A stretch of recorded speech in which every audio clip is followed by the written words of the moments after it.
वजीर आला सिंध सैयद मुराद अली शाह, सूबाई वजीर Mukesh Chawla, IG Punjab, IG Sindh, DIG Larkana, commissioner Larkana और दीगर के हमरा अब्रो हाउस जैकबाबाद पहुंचे। रुकन सिंध असेंबली में मोहम्मद असलम अब्रो से इनके भाई मोहम्मद अकरम अब्रो और भतीजे शहरियार अब्रो की पहुंचकर ताजियत और इजहार अफसोस। कराची टारगेट किलिंग में शहीद होने वाले मोहम्मद अकरम अब्रो और उनके बेटे शहरियार अब्रो के मुतालिक बातचीत की। सहाफी ब्रादर इंतजार करती रही। सहाफियों ने बहुत कोशिश की सवालात करने की, लेकिन मुराद अली शाह और IG सिंध जल्दी में गाड़ी में बैठकर रवाना हो गए।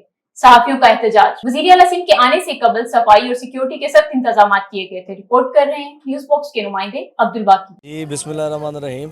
आज यौम अशूर है और बहुत ही अहमियत का हामिल दिन है ये।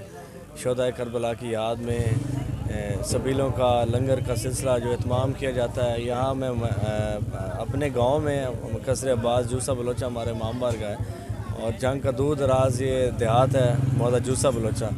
इसमें हमने मौला हुसैन के नाम पे रौनकें सजाई हुई हैं और सबील की महफ़िल हो रही है। सबील खाना जो है उसमें हमने इस बार इस सबील की इनफरादियत यह है कि हमने इस बार जो है सबील जो जिसका एहतमाम किया है वो मिल्क शेक की है।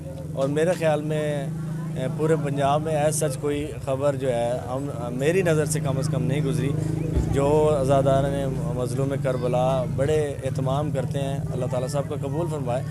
तो यहाँ पे हमने जो एहतमाम किया ये एक यूनिक किस्म का है और फिर यहाँ का जो माहौल है ये पुरअमन है। बहुत साथ वाले जितने भी गांव हैं तकरीबन 6 से 8 आप कह लें कि कंजक्टिव गांव हैं, तो उनके लोग भी यहाँ पे आते हैं। कोई रोक टोक नहीं है किसी को, बिला तफरीक मज़हब यहाँ सबकी खिदमत हो रही है, आज़ादारी का सिलसिला हो रहा है, किसी को कोई रुकावट नहीं है ना।